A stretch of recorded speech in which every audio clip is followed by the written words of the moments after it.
This begins Unit 3, Part 1 of our History 1301 class. In summary, this part will be about nation building and nationalism. By this point in American history, almost all the founders of our country were dead. Many Americans feared that the ideals of the founders, those of Republican virtue, I don't mean political party Republican, the ideas of a republic and a nation, Republican virtue and self-sacrifice were waning. There was also increased questioning of the practice of slavery. What was most striking, though, was the great surge of nation building as transportation improvements led to rapid settling of the West. A few things happened during this early period, during the early 1800s. After 1815, we began to shift our focus from all the problems we had with Europe, the War of 1812, even the Revolution, things like that, and started focusing on our frontiers, the western frontier specifically, and a couple of agreements, and you'll need to know these for testing purposes. Kind of what they are and where their locations are. One was the Rush-Bagot Agreement, where the U.S. recognizes British Canada and England agrees not to invade the U.S. It kind of puts to bed all the disputes regarding, the revolution against, Great Britain, and also the War of 1812, which was fought against, Great Britain or England as well. And now both sides have come to the agreement. Okay, Canada will be left alone by us, and the United States will be left alone by England. Also, the Anglo-American Convention of 1818. It'll settle the 49th parallel boundary as the boundary between the U.S. and Canada. Also, it will dictate that Oregon will be jointly occupied, so joint occupation of Oregon. So by this point in our history, excuse me, North America will be jointly held by the United States, obviously, in in what we now know as the United States, basically, early on. The English, which have, Canada, and then the Spanish, of course, Mexico, and the Native Americans. Also, during this period, you have the Adams-Onis Treaty, which 1819, which states that the U.S. gets all of Florida, and in return, we would pay Spanish debts to Americans. The Spanish had gotten tired of trying to defend Florida against not only American invaders, but also runaway slaves and Indian tribes. So by 1819, with the Adams-Onis Treaty, the whole dispute over Florida is settled with Spain. And so Florida becomes part of the United States. And then in Oregon, which was considered a very rough area to live and really uninhabitable, John Jacob Astor established the American Fur Company. Well, he didn't establish it in Oregon. Oregon was where most of his furs came from. His company was actually established in, I believe, in New York City. But his American Fur Company, got most of their pelts and furs from the Oregon Territory, and many stories started coming out of Oregon and about the mountain man and the ruggedness of it, and all these myths that come around the mountain men. And I think there's even a TV show now called Mountain Men or something like that. But at the time, it was just only used for those purposes. It was considered unfit for settlement. People wouldn't want to live there. It was too rugged and too dangerous. Now here's a map that you want to pay attention to. You can see the British North America, Canada basically, in the purple. Green would be the United States as it stood in 1819, and then New Spain, or Spain, parts of Spain would be the kind of yellowish territory. The Convention of 1818, that's where the 49th parallel is dictated as the line between the U.S. and Canada, and then you can see the Adams-Onis Treaty line of 1819, and then of course Florida there is green now and not yellow, so therefore it is part of the United States. And then you have the striped area, that's an Oregon country, which is a joint occupation at this point. There's still disputes over who eventually is going to own Oregon. completely or control it completely. But right now, the dispute has not been resolved by 1819. It is still jointly occupied by the U.S. and the British. Now, as everybody's moving westward, the one group, with their, greed for land and their desire for land, Native Americans were the group that were put under the most pressure and their way of life most at risk. Uh, Now there were in the South there were what was called at the time the five civilized tribes, which were five of the largest tribes, but also ones that had attempted in some ways or another to accommodate the influx of Americans, but it was not going to be a continuing thing because the white settlers would not allow Indians or Native Americans to coexist peacefully with them. The five civilized tribes of the South included the Cherokee, the Chickasaw, the Choctaw, the Creek, and the Seminole. Um, Many of them adopted the ways of the American settlers, the American population. Some of them, as we're going to see in a minute with the Cherokee, even started a market economy, a capitalist economy. Uh, but even though they attempted to do this, because their culture and was so different, and they looked so differently, they would never be seen um, as equals in a society. And also, if their land happened to contain, rich soil or gold underneath it, then there was no way that they would be allowed to keep that land. So they were still seen as obstacles to settlement. And each one, reacted differently to white encroachment. The Seminoles, which was the smallest, they fought the hardest against encroachment. But the Cherokee, which was the largest tribe, as I said, they tried to do their best to accommodate the Americanism and the encroaching American culture. They adopted a market economy and also even had plantations and slavery as well during this time. And they also created a Republican Constitution for the Republic, uh, their land, which was very American and very European, but it still wasn't enough. They would be ejected from their land eventually, which we'll talk about in a little while. Now, the Seminole tribe, which was the smallest, mainly consisted of Florida natives, tribe members, and they also joined forces with a lot of escaped slaves and gave them protection. And the escaped slaves, of course, were more than happy to fight alongside the natives against the Southerners. Uh, and this long-standing, long-term Seminole War highlights how much the Seminoles fought to resist encroachment into Florida. But of course, as we know, they eventually were defeated, as were the other tribes. As I mentioned earlier, eventually all the Indian tribes were removed from their land and placed on excuse me, reservations. And the government used many different processes and ways to get rid of them. And of course, deceit, bribery, and in the end, threats of force, either move or we will kill you, basically, in order to give up their land. The states would claim jurisdiction over native lands granted by treaty with the U.S. government. Now, remember, even to this day, Indian nations are considered, nations among themselves and foreign nations, and that was one of the early federal government agreements, national government agreements with these tribes.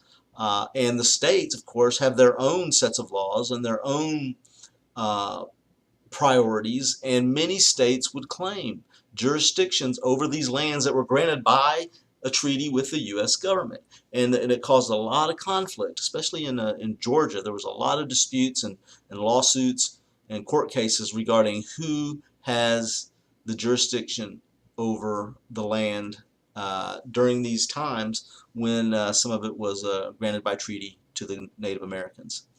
In the 1830s, it had become kind of the common idea that the Native Americans should be moved west of the Mississippi. And of course, this is just a continuation of the long trend of moving the Native Americans westward out into the frontier. Of course, when the earliest settlers came and settled on the Atlantic coast, in Virginia and Maryland and places like that, they fought with the Indians, and they finally told the Indians, just move more inland, and we'll leave you alone. Of course, they moved inland, and then, of course, as the population of the colonies grew, they moved inland. So they said, okay, move on the other side of the Appalachian Mountains. Keep moving westward across the mountain ranges, and we'll leave you alone.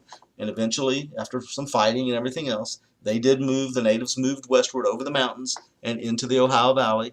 But then, of course, as the population of the colonies increased, our colonial settlers moved into the Ohio Valley and once again started pushing the Indians westward. And now, of course, it's coming to its logical conclusion that, move west to the Mississippi and we'll leave you alone. Now, many of these tribes did not agree to leave. Well, even tribes became split oftentimes, where some members of the tribe chose to leave peacefully, chose to leave without a fight. Others would not leave unless they were forced to leave. And the final forced removal of the last of the southern Native Americans was the what would be known as the Trail of Tears, where thousands of them were forced either by boat or on foot to leave their homelands, their rich soiled homelands, for basically Oklahoma, and not just the good part of Oklahoma, the desert part of Oklahoma. And they were forced marched by them, and by some accounts, upwards of a quarter or a third of all of them died on the way. Children, women, old men, old women. By 1840, because of all this movement westward by Americans and this greed for land, by 1840, about 1/3 of the U.S. population lived west of the Appalachian Mountains, that mountain range that exists, kind of that parallels the eastern Atlantic seaboard. Some of the reasons why people were able to move quickly and move out there in such large numbers: speculation, which means people buying up lots of that land and then reselling it to these settlers. They buy huge chunks of land and then break it up into smaller pieces to sell to these settlers. And also easy credit for both. The speculators could get fairly easy credit to buy lots of land, and these oftentimes poor settlers who wanted a chunk of that land could get fairly easy credit to purchase that land. And also, the Preemption Act of 1841 allowed people who had gone out west and kind of what they call squatted on land, allowed them to purchase that land and not be kicked off of it, because many of people had moved out west before that was settled territory and before it was safe and before there were even governments, and they built houses, they established farms, but they never actually bought the land. They just kind of squatted on it and took over it. Well, this allowed them to actually legally own their land by purchasing it, for a fair sum.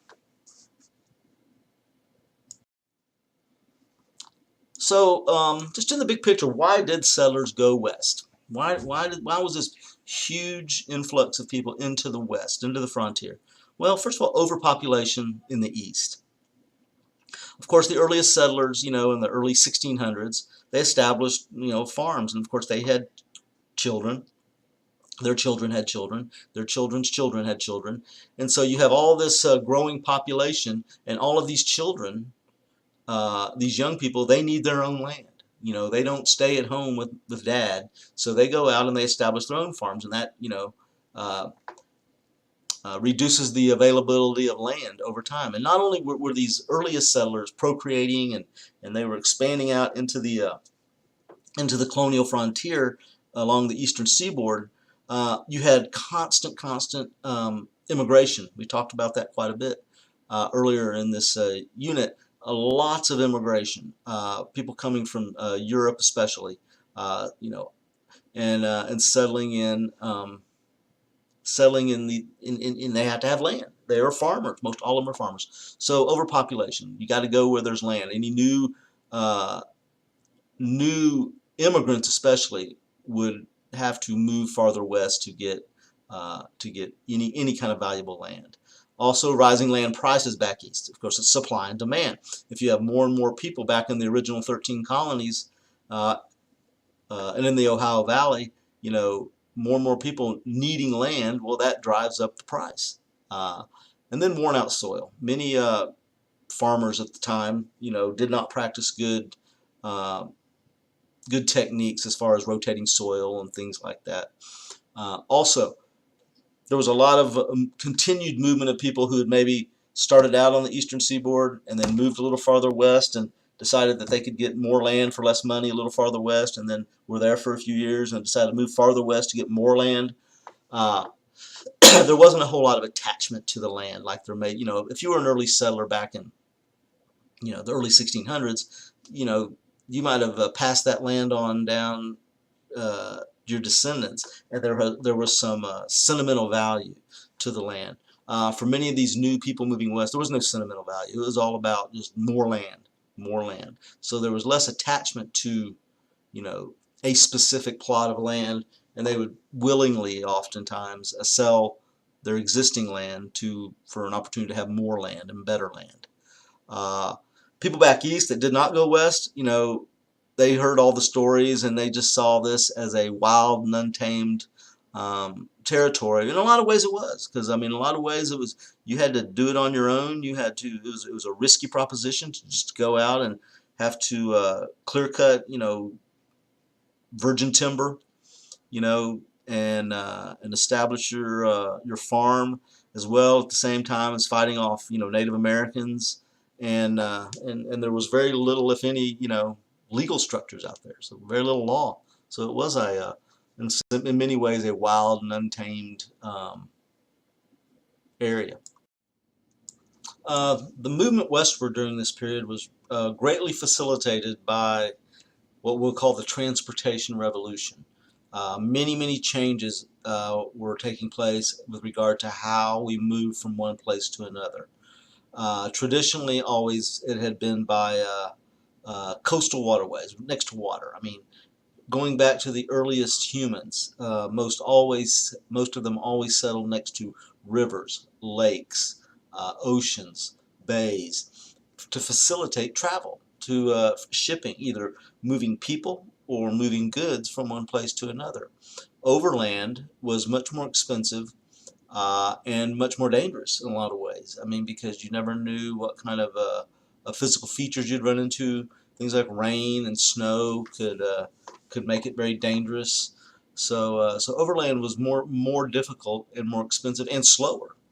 If you could ship by water, you moved a lot faster. And so as we were moving inland, most people recognized the need for what we'll call internal improvements. Internal meaning inland improvements in our transportation system. Of course, resistance from Southerners came because they didn't see it as necessary. They had their traditional plantations, and they had their traditional ways of doing things, and they weren't really progressing a lot in the South as far as, changing their economic systems, becoming much more industrialized like the North was, and so they resisted it. But even up against that resistance, something called the Cumberland Road was established, or the National Road. For testing purposes, the Cumberland or National Road, you can use those interchangeably. And it was the first real internal improvement that was facilitated by the national government. If you remember, the state governments early in our nation's history had most of the power. And if there was a road built in a state, it was built by the state, paid for by state resources. But this national road was initiated by the federal government, the national government, and in large part paid for by the national government. Also, turnpikes, which are just basically short roads that connect different areas. They don't have to be short, but they're roads, or in overland roads that connect point A and point B. But everybody recognized, even with these new, better roads, it was not really efficient for like what we'll call bulk cargo, because we didn't have 18-wheelers back then. It was all, beasts of burden pulling wooden wagons for the most part. So heavy, bulk, large stuff, water was still best. So how do you if you don't have an existing waterway or a river connecting two cities and you want to transport large amounts of bulk cargo, and you want to do it by water, well, what do? And this is where the water transportation revolution comes in. You start seeing, obviously, you see economic development along rivers. That's where cities boom. You think of, cities like New Orleans or cities like St. Louis along the Mississippi River. So steamboats, which most historically boats were rowed by human power, but steamboats, which were driven by steam engines, were able to go upstream, and this greatly increased the amount of trade that could happen between two locations when you could uh, traverse upstream on your boat. And then, of course, people began to think about other ways to use water. And they're thinking, well, if rivers are so efficient and we can, we have steamboats now and all this, what about canals or man-made rivers, basically? And so you started seeing a canal boom beginning in 1825 with the building of the Erie Canal, which linked New York to the Great Lakes, because you had cities popping up along the Great Lakes, and the Great Lakes was a huge body of water, and the connection to the major centers of population, like New York, was made perfect sense. So the Erie Canal linked New York to the Great Lakes, and it led to, and it was successful and popular, and it was profitable. And so, just like anything, as you'll see throughout learning history, uh, when somebody comes into a new economic model, or they establish a new product and they're successful with it, everybody's going to jump in and copy it, and eventually there'll be too many of them. It'll be overbuilt. It'll be what we'll call a bubble, and that's kind of what happened to canals. Everybody saw how successful the Erie Canal was, so they said, "Oh, we're going to build our own canal, and we're going to greatly increase our trade and make lots of profits, and for charging people on the canals." But eventually, there were too many canals and not enough customers, and so there was an overgrowth of canals. Here's a small little map of the National Pike or the National Road or the Cumberland Road. However, it can be all three. It doesn't matter how it's stated, but it's just a road that runs from Maryland. You can see it beginning on the in Maryland, and it runs north of Virginia through Maryland and up into parts of Pennsylvania, across Ohio, Indiana, Illinois, and up to the Mississippi River. And it was really, like I said, the first nationally sponsored, paid for internal improvement project that interstate, that crossed state lines. Here's a map of the canal system that connected the different Great Lakes. You see Lake Ontario, Lake Erie, with the eastern part of the country, Albany, New York, the Erie Canal there, extending all the way to Buffalo.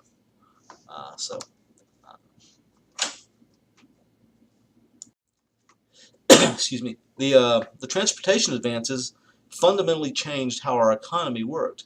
It created a more national economy, a market economy, because we had much more ability to move goods and people as the transportation improved.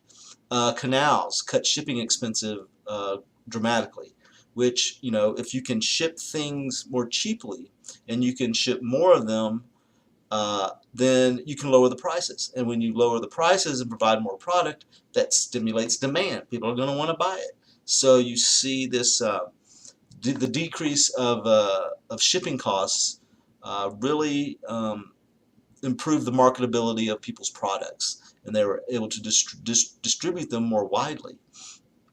Also, you see it leading to some commercial agriculture. You can move your farm products more quickly at a lower cost, which means more profit.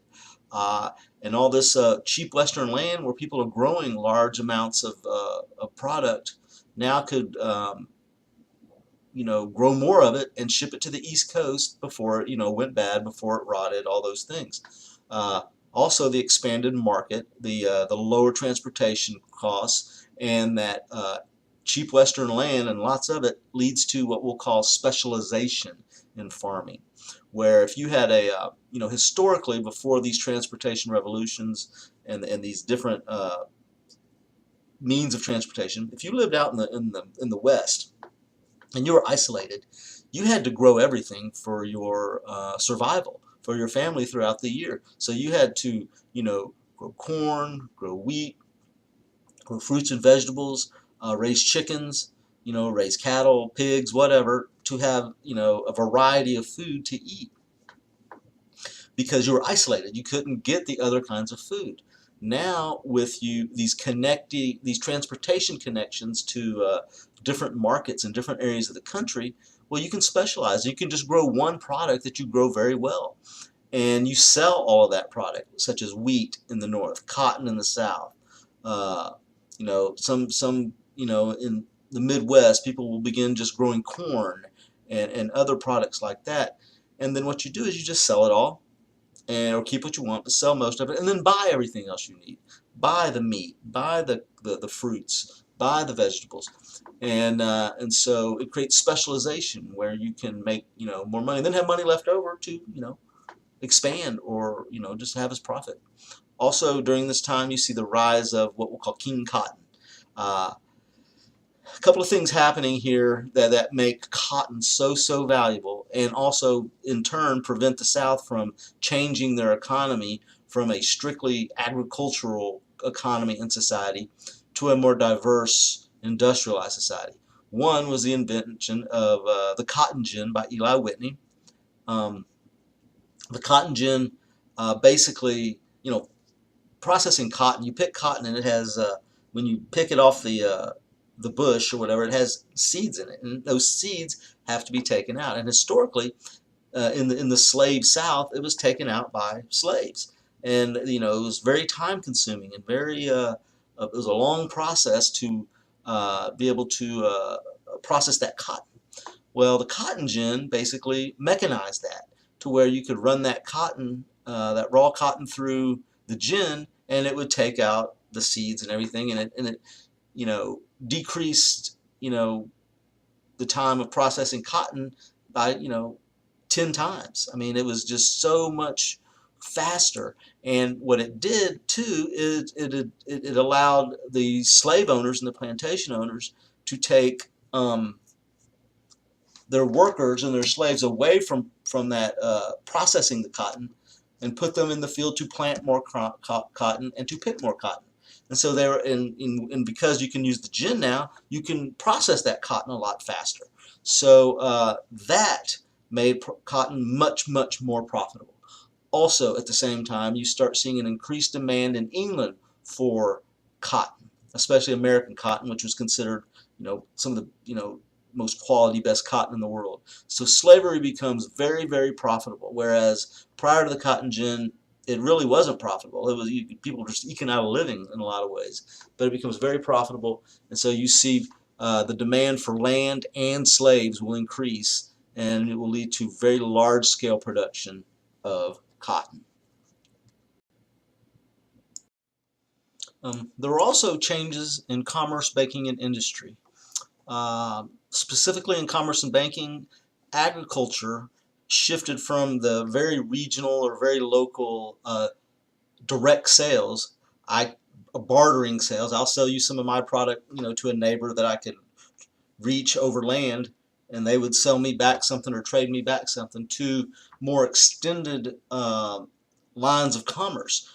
You were trading now with people much farther away, and you couldn't necessarily leave your farm or leave your home and travel to make the transaction. So you began seeing the emergence of middlemen, people who would maybe buy your product from your farm and then take it to some other place and sell it, and then in return maybe return with some goods to sell back to you. Now this new system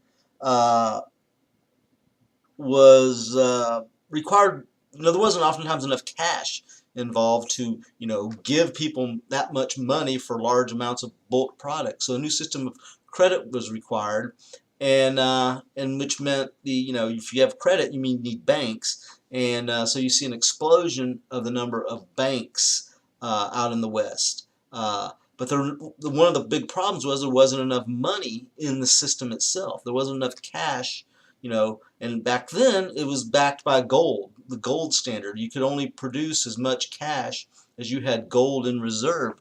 Um, so you started seeing some banks start issuing private banknotes, or not national currency, but private banknotes. And this began to cause a problem with the economic system because you didn't really know what the value of those banknotes were. And so the second national bank was created to check the state banks. These national banks had to be rechartered, I believe, every 20 years. And the first we talked about earlier in this unit, in this semester, the first national bank that was the big debate between Hamilton and Jefferson over the bank. Well, the second national bank was created to kind of control these state banks and kind of mitigate their issuing of all these private banknotes. Of course, all this easy credit, these new banks, this speculation leads to an economic panic of 1819, which causes a lot of hardship and a lot of these newly found wealthy farmers who had borrowed a lot of money or whatever. They couldn't pay back their loans, and many of them lost their farms. You also, during this time, see the beginning of industrialism. The Industrial Revolution had already kind of taken hold in England, mainly in the textile industry, or making of cloth. That was one of the reasons there was such an increased demand for cotton during this time, is because of England's textile industrialism. The earliest industrialism was called a putting out system, where you would have people who lived on the farm. Maybe the wife or the children would produce goods, like maybe in a small factory type setting, and sell that. They would put it out from the farm or from the home and sell it at local markets or whatever, and that didn't disrupt the traditional agricultural life. But after 1815, demand for many products, with the trend, with more money in the system and eventual transportation advances, there's more mass production that's needed. You got to produce more products, and so you see specialization. And by the 1820s, New England, specifically Massachusetts, many communities in Massachusetts had adopted a factory system where you would have people come from the outer areas and work in a factory, and many of them were young women, and they would have dormitories where they would stay and live. And so now you're interrupting agricultural life because you're having people leave the farm life and move into the cities to work in the factories. And this is some of the early industrialism that we saw, like I said, specifically in New England and even more specifically in Massachusetts. The economy and government of the New England states began to change because of this change from agriculture to industrialism. And generally, agricultural people don't like tariffs or import-export taxes. They don't, because it ends up costing them more money, because the people they ship to, the countries they ship to, are going to place tariffs or taxes on what we send to them if we tax the imports that come from them. So it's a quid pro quo. You tax me, I'm going to tax you. Also, in agriculture, you tend to purchase everything, and you don't necessarily make things except the agricultural product. And when any of these goods that you purchase are imported, the tariffs make it more expensive. Okay, so people who are in agriculture don't like high tariffs. People that are in manufacturing do like high tariffs because it makes foreign competition cheaper. So if you're making in your factory, cloth, and you're trying to sell that cloth to everybody in America or people in your region, you don't want cheaper cloth coming from England. So because they've been doing it longer, they do it more efficiently, so they could ship cloth over here, sell it more cheaply, and put you out of business. So if you were in industry, you like tariffs, because it makes foreign competition more expensive, and it makes you, as the producer, more competitive. the victory over England in the War of 1812 uh, kind of dramatically changed the political landscape of um, of the uh, of the United States. It basically meant the end of the Federalists. If you remember the Hartford Convention, which was by many seen as kind of treasonous or at the very least unpatriotic by the Federalists, that went public, and the victory kind of made it look even worse because they were against the war. So what was really left during after the War of 1812 was one political party, the Democratic Republicans.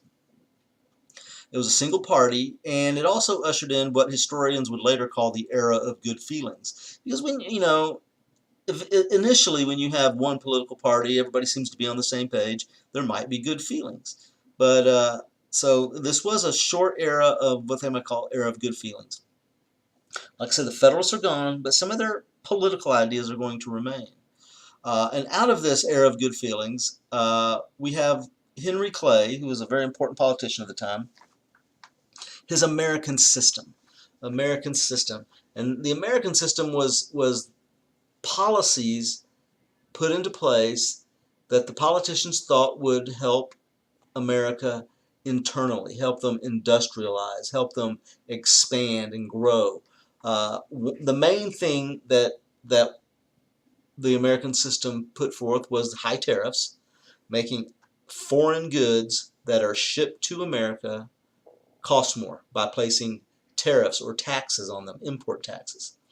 Also, the Second Bank of the United States getting control of those rogue state banks that were issuing private banknotes, and also to help actually fund the internal improvements, the turnpikes, the roads, the canals. Okay. Now there was spirited debate over all these policies. Not all of them, not everybody agreed with them, but the American system won out over those that probably resisted it. Specifically, Southerners who didn't like high tariffs, of course, because they were very agriculturally focused, and also they didn't trust the national bank. Uh, During this era of good feelings, the president is James Monroe. James Monroe. He was the Secretary of State to, I believe, James Madison. And he was kind of one of those laissez-faire, hands-off presidents, like all the presidents were for the most part back then. And so when the Panic of 1819 hit, the national government, the federal government, did very little, if anything, to help mitigate the difficulty that people were having.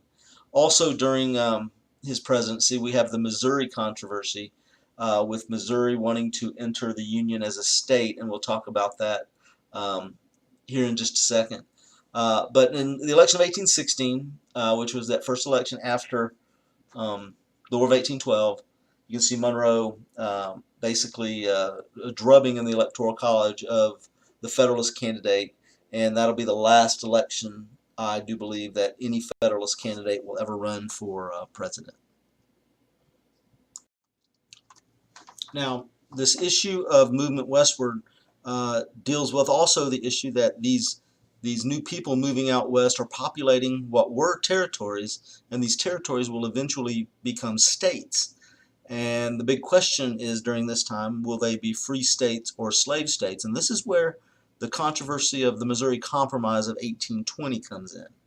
So basically Missouri, as you can see on the map, that green territory above the Arkansas Territory, Missouri applies for statehood. And they apply to be a slave state because they have slavery in Missouri. Well, this will create an imbalance in Congress. There'll be more representatives there'll be more senators from the South, pro-slave senators, and there'll be more House Representative members from the South and pro-slavery if Missouri is admitted. So there's a big debate over whether they were going to be admitted. In the northern states were not going to allow them admission into the Union. So they came to a compromise. Missouri would come in as a slave state, and they would carve a chunk of Massachusetts carve a chunk of Massachusetts and create Maine, which would be a free state, which would maintain the balance in Congress. One new slave state, one new free state. And then the red line down there, the Missouri Compromise line, was drawn for future states. If the future states were carved out of the Arkansas Territory, they would be slave, and anything north of that uh, would be free. Now, this was a temporary fix, and kind of everybody knew it, but still, it exposed what was going to be the greatest crisis, or what lead up to the greatest crisis in American history. It exposed that deep, deep divide, that deep rift between the North and the South that really hadn't been talked about throughout American history, at least not on the national level, at least not, in public, in Congress. It had always been one of those things that was kept on the down low because nobody really wanted to bring up the subject of, abolition, and the subject of whether we were going to continue as a half-free nation and a half-slave nation. And so it exposes this deep rift between the North and the South. One of the most important people in the early years of American history wasn't even an elected person, and it was a guy named John Marshall, who was the Chief Justice of the U.S. Supreme Court for many, many years. We've talked about him previously, but he was a promoter of national power. He believed the national government should have more power, and by doing that, he made or he pressed his fellow court members to make decisions that would implement or create legal environments that would allow more national power. Also, they wanted not just more national power, but to be able to separate businesses from state power, okay, to encourage economic growth. So wanted fewer regulations that states were able to put on businesses. And through a few of his Supreme Court decisions, he was able to do that. The first with Dartmouth College versus Woodward, in an 1819 Supreme Court case, where Dartmouth College had entered into a charter with a state, but to establish their college, but the state itself wanted to change the charter or cancel the charter. And Dartmouth did not want to do it because the balance of power or the agreement was no longer beneficial to the state. I can't remember which state it was, but so the state wanted to cancel the charter. Well, in Dartmouth College didn't want to, so it went all the way to the Supreme Court, and the Supreme Court ruled that state charters are eternal. Unless changed by both sides. Both sides must agree. So one side cannot arbitrarily cancel a charter.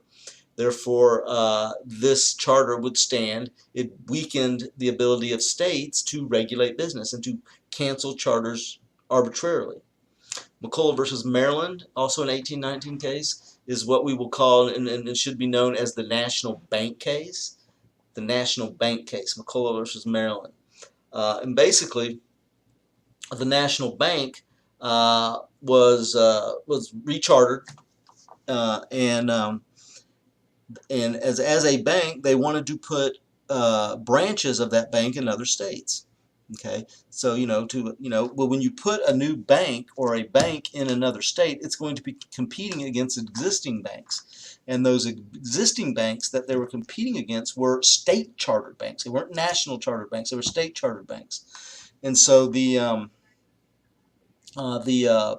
states did not like this. And then when they tried to put a branch in Maryland of the National Bank, the state of Maryland placed a tax on the National Bank, not on the state banks, but on the National Bank itself. Which, if you have two competing entities in business, and one has to pay a tax that the other one doesn't, well, that gives the other one an unfair advantage, and eventually the one that has to pay the higher tax than the other one will probably go out of business. And so they taxed the National Bank. Well, the clerk of the National Bank branch in Maryland refused to pay the tax. And so Maryland said, we have the right to tax whoever we want to. And the National Bank says, well, you don't have the right to tax us. And so it goes all the way to Supreme Court. And in the ruling, some very important ideas come out of this ruling. But most importantly, There were two things. The idea that um, the power to tax is the power to destroy. That is the main thing that comes out of this case. And there was a famous line by John Marshall. And the idea is this: in our federal system, the states and the national government both exist separately. They're both autonomous. They're both, you know, exist side by side, that and cannot be. One cannot abolish the other. One cannot change the other without the other's permission. So, as we know, instinctively, if the government taxes you enough, they can tax you into poverty. They can tax you into oblivion. They can tax you to death, literally. And this idea that the power of the government to tax somebody gives them the power to ultimately destroy them was a very powerful idea to Marshall, and he applied it to this case. And he said, well, if the states have the power to tax an entity of the national government, even if it's just the bank, that if we let that stand, then they will continue to try to tax other parts of the national government, and then eventually all the states could, combine to tax the national government out of existence. So the power to tax is the power to destroy, and since neither the state nor the federal government can destroy each other, then it's unconstitutional. So the states may not tax the federal government. And the final case is Gibbons versus Ogden, and it deals with interstate commerce. And basically, there was a disagreement between New Jersey and New York over who could give a monopoly over passage through, I believe it was the Hudson River, one of the rivers that separates New Jersey and New York. And I believe one of the states gave a company a monopoly on traversing and trading on the river, and the other state said, "Well, wait a minute, we border this river too. We should have a say. You shouldn't have a say. Whether it was New Jersey or New York." There was an argument over which state should have the power to regulate that river. Well, the Marshall Court ruled that the federal government does, because it borders two states, and the Constitution says the national government has the power to regulate interstate commerce, meaning commerce between states. That only the federal government can regulate interstate commerce, and it trumps any state laws if there's any conflict in those laws. Now, President James Monroe is probably most remembered for his Monroe Doctrine. And the Monroe Doctrine had a very specific purpose, and that was to kind of allow the United States to increase its influence over its neighbors, and to kind of step out of its historic, at that time at least, it's just historic isolationism. And isolationism just means that you don't worry about other nations, you worry about yourself, and you try not to entangle yourself into other countries' business. But what was happening in our side of the world, in the Western Hemisphere, kind of forced Monroe's hand. First, Latin nations in Central America and South America saw the American Revolution. They saw what happened and saw how the United States have thrown off their colonial, empire, the British Empire. And so they too began forming revolts and revolutions against the European monarchies, and quite a few of them were very successful. And of course, the United States saw this as a good thing, because they saw this as A, more freedom for peoples to be self-determination, and B, less influence in the Western Hemisphere close to us, less influence by those European monarchies, those European empires of Spain, France, England, and Portugal. And so the U.S. decides that they're going to protect these newly independent nations, and it would be their job. It would be the job of the United States to protect Latin American independence. And so, and this wasn't very well noted worldwide, and most, probably some of these European countries didn't even pay attention to this. But in a speech given by Monroe in 1823, he put forth his Monroe Doctrine with regard to Latin America. And basically, it had two main points. A, that the United States would oppose European expansion into the Western Hemisphere. So, because those European monarchies, they had all had plans. If they had lost one of their colonies over here, they probably planned to try to get it back, and if by force if necessary.